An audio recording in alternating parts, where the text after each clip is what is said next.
A woman had 3 sons.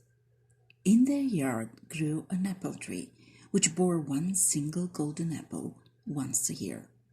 However, every year a terrifying dragon came and stole the apple.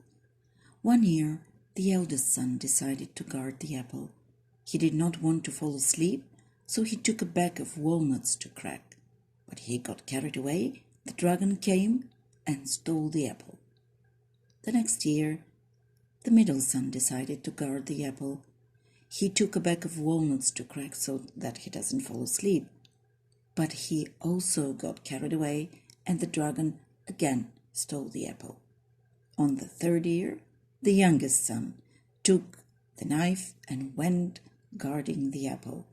He climbed the tree and hid in the branches to wait. In the middle of the night, something like a fog came with a shriek and thunder. It was the dragon who came for the apple. The youngest son poked her with his knife, and she ran away. Then the young man took the apple and brought it to his mother. When brothers followed the bloody traces, they came to a cave. The youngest brother said, "Let's descend one of us into the cave." The eldest brother agreed to descend. Halfway down, he got scared and shook the rope. The others pulled him back out. When they descended, the middle brother, halfway down, he too shook the rope and was pulled up. Then the youngest one took the rope. His brothers descended him until he reached the ground. There he found a house. When he looked through the window, he saw 3 maidens. One of them played with a golden apple.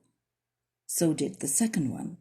But the youngest one had no golden apple. She played with a golden rat on a golden tray.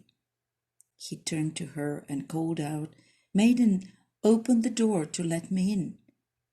One of the maidens answered, "Go away. Our mother went 2 years in a row and brought us a golden apple, but now she came back wounded. If we open the door, she will eat you." The youngest one opened the door. He went in and killed the dragon. Then he took the maidens to the rope, and his brothers pulled the first 2 maidens up. When he was left behind with the youngest and most beautiful girl, he told her, "If I take you up first, my brothers will fight over you and leave me here. If I go first, you wouldn't come up on your own. Come, I will tie you up first, and if they love me, they will pull me up." She spoke to him. "Take this ring. It produces clothes that make themselves. You will remain down here for a while. If they don't want to take you up, you will fall deeper in. Down there are 2 rams, a black one and a white one. If you fall on the white one, it will take you to the world above. If you happen to fall on the black ram, it will take you to the world below." The youngest son tied the girl to the rope, and his brothers pulled her up. But when they saw this gorgeous beauty, they started fighting over her and forgot about their brother. After a little while, he went down and fell on the black ram, which took him to the underworld. Not knowing what to do, he started roaming around and came to a town, to an old grandma's hut. She was alone, and she was kneading dough for bread. She didn't put water in the dough. She spat in it and continued kneading.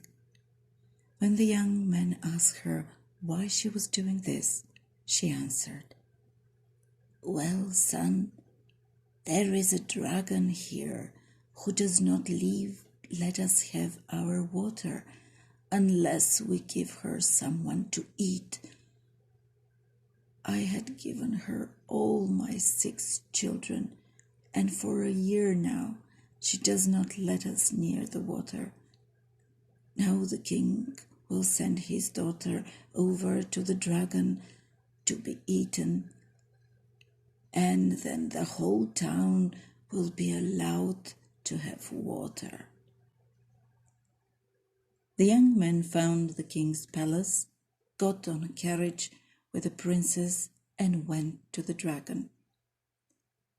But he was very tired, and he fell asleep in the princess's lap. In the meantime, the dragon approached the girl with the intention to swallow her. Tears ran down the princess's eyes. A teardrop fell onto his cheek and woke him up. As soon as he got up, he grabbed his knife and pierced the dragon. The waters flowed freely then. After that, the king asked the young man what he wanted as an award. The young man answered quickly, "I want to go back to my land." And the king said, "If you find someone to take you up there, I'm going to provide you with anything you need." Then the young man went around the town asking for help and finally met someone who told him, "Nearby our city there is a tree, and in it an eagle is hatching her eggs. Maybe there you will find how to get out." The youngest brother went over to that tree and lied down. At some point, the baby eagles started to cry. As he looked up, he saw a snake with 3 heads crawling up a tree.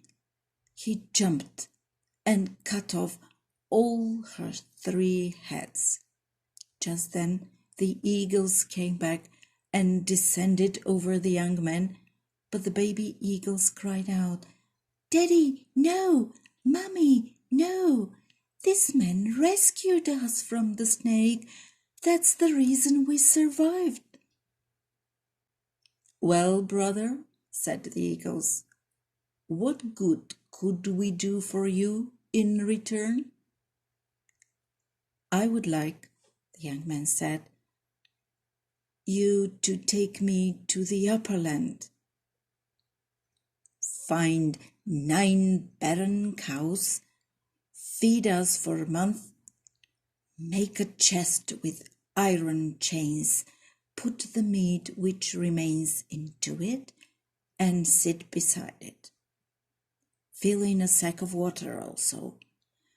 We shall throw a rope on your shoulders and carry you. But whenever we say, 'Ga,' you will give us meat. Whenever we say, 'Pew,' you will give us water." The young men arranged everything. Up and up the eagles flew. The youngest brother gave them food and water, but at the end he ran out of meat, and he had to cut off from his palms and heels. As soon as they reached the upper land, the eagles asked, "Brother, what meat did you give us at the end?" He replied, "I cut off from my palms and heels." And he told, "If we knew you were so tasty, we would have eaten you right there under the tree."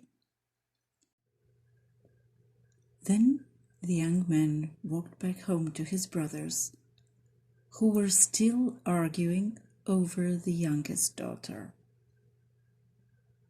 "I want clothes that make themselves," she kept repeating.